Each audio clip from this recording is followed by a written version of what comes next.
जम्मू कश्मीर में उमर अब्दुल्ला की सरकार बनने के बाद से ही लगातार आतंकी वारदातें बढ़ गई हैं। इसी कड़ी में बडगाम से लेकर श्रीनगर में भी आतंकी वारदातें देखी गई। अब बडगाम में मजदूरों पर हुए आतंकी हमले को लेकर सियासत तेज हो गई है।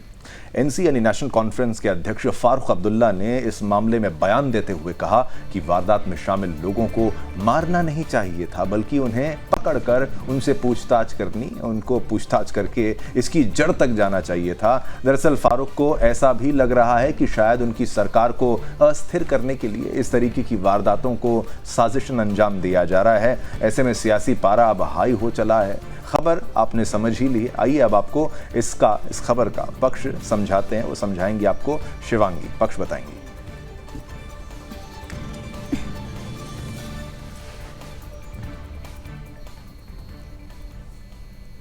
आइए अब हम आपको खबर का पक्ष समझाते हैं। दरअसल बडगाम में मजदूरों पर हुए आतंकी हमले को लेकर फारूक अब्दुल्ला ने कहा कि इसमें एक बात जरूर है कि इसकी तहकीकात होनी चाहिए। राज्य में नई हुकूमत के आने के बाद ऐसा हो रहा है।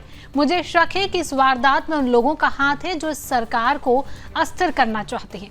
पहले ऐसा क्यों नहीं हो रहा था? सरकार बनने के बाद ही ऐसी घटनाओं की क्या वजह है? इसकी स्वतंत्र जांच होनी चाहिए।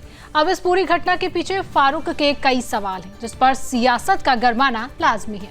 इस मामले पर बीजेपी ने कई सवाल भी खड़े कर दिए हैं। वह भी आपको दिखाएंगे कि पूरे मामले पर बीजेपी का क्या कहना है। पहले सुन लेते हैं कि फारूक अब्दुल्ला ने ये आरोप लगाते हुए आखिर क्या कहा था। इसमें एक बात जरूर है, इसकी तहकीकात होनी चाहिए कि ये कैसे है कि हुकूमत आ गई है और ये हो रहा है। मुझे तो शक है कि वो लोग तो नहीं कर रहे हैं जो इस गवर्नमेंट को डिस्टेबलाइज करने की कोशिश कर रहे हैं। नहीं तो क्यों नहीं पहले हो रहा था? आज क्यों, क्या वजह है? इसकी इंडिपेंडेंट इंक्वायरी होनी चाहिए। हाँ, ये सब एक क्राइसिस पैदा करने की कोशिश कर रहे हैं।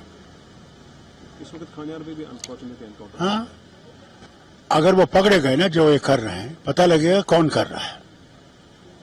मारना नहीं चाहिए उनको पकड़ना चाहिए और पकड़ के उनसे पूछना चाहिए कि कौन उनके पीछे है।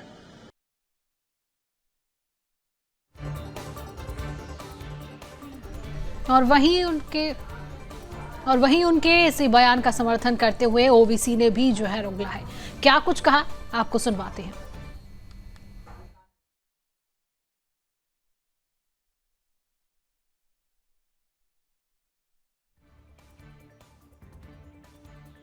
देखिए, मेरा मानना यह है कि लेफ्टिनेंट गवर्नर के पास लॉ एंड ऑर्डर है और अगर वहां पे आतंकवादी हमले हो रहे हैं, बिल्कुल सही है, इसकी जिम्मेदारी बीजेपी पे आयद होती। पाकिस्तान से आतंकवादी आ रहे हैं, मैं कह रहा हूं, आप उनको रोक रहे क्यों नहीं? आप उत्तर प्रदेश के 2 गरीब लेबरों को जाके गोलियां मार दी उनके ऊपर। वो बेचारे उत्तर प्रदेश से निकल के वहां पे लेबर का काम करने आए, गोली मार दी उन लोगों को। क्या कर रहे हैं मोदी सरकार? फिर ये तो उनकी जिम्मेदारी है, एलजी की जिम्मेदारी है। पाकिस्तान से टेररिस्ट कैसे हमारे देश में आ रहे हैं?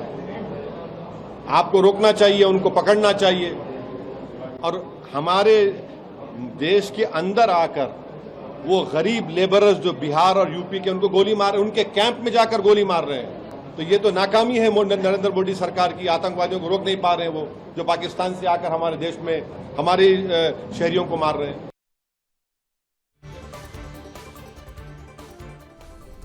तो चलिए अब इस खबर का विपक्ष जान लेते हैं। तो सबसे पहले आपको बताते चले कि आतंकी वारदातों का ग्राफ जो है वो कहीं ना कहीं उमर अब्दुल्ला की सरकार बनने के बाद से बढ़ा है। 16 अक्टूबर को उमर ने बतौर सीएम शपथ ली और उसके बाद से आज तक कई वारदातें जो है वो सामने आ चुकी हैं और इसे लेकर दिल्ली से लेकर घाटी तक में टेंशन जो है वो बढ़ गई है और बड़ी सी नज़र भी आ रही है। सियासत भी बढ़ गई है क्योंकि फारूक अब्दुल्ला ने जहां बड़ा आरोप लगाते हुए ये बयान दिया है तो बीजेपी नेताओं ने भी उन्हें जमकर घेरने में कोई कसर नहीं छोड़ी है। सुनवाते हैं आपको किसने क्या कहा।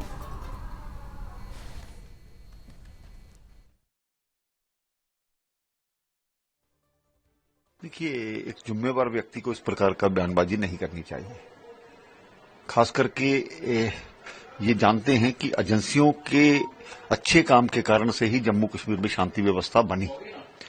लेकिन बीच बीच में कई इस प्रकार की जब घटनाएं होती हैं, वो राजौरी पुंछ में भी हुई हैं, तो उस पर भी किसी पर सवाल नहीं खड़ा किया। अब सरकार है, सरकार का पूरा समर्थन है, किसी ने ये नहीं कहा कि इस उमर अब्दुल्ला की सरकार को डिस्टेबलाइज किया जा रहा है।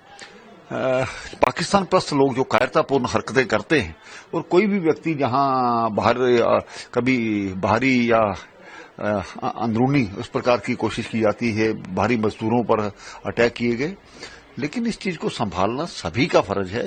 और फारूकअब्दुल्ला साहब जिम्मेवारी के साथ 3 बार मुख्यमंत्री रहे हैं, उनके ऐसी बातें नहीं करनी चाहिए। डॉक्टर फारूक अब्दुल्ला साहब इस बात को जानते हैं, ये आतंकवाद, ये बम, बंदूक, पिस्तौल, गोलियां ये पाकिस्तान से आ रही हैं। पाकिस्तान के कब्जे वाले जम्मू कश्मीर में आतंकवादियों के ट्रेनिंग कैंप्स हैं। आईएसआई और पाकिस्तान की सेना आतंकवादियों को ट्रेनिंग दे रही है, ये जगजाहिर बात है। इसमें किस बात की छानबीन करनी है? इसमें कौन सी जांच पड़ताल है? सारी दुनिया जानती है, खुद डॉक्टर फारूक अब्दुल्ला साहब भी जानते हैं कि जो जम्मू कश्मीर में आतंकवादी हमले हो रहे हैं, जो जम्मू कश्मीर के बेगुनाह लोगों को निशाना बनाने की साजिश और कोशिश हो रही है, ये पाकिस्तान की ओर से हो रही है। इसमें पाकिस्तान शामिल है, इसमें आतंकी संगठन शामिल है। इसमें कौन सी जांच है? हम सबको मिलकर, एकजुट होकर, हमारी सेना, पुलिस और पैरामिलिट्री फोर्सेस का सहयोग करना चाहिए, साथ देना चाहिए, और आतंकवाद के खिलाफ जंग लड़नी पड़ेगी हम सबको।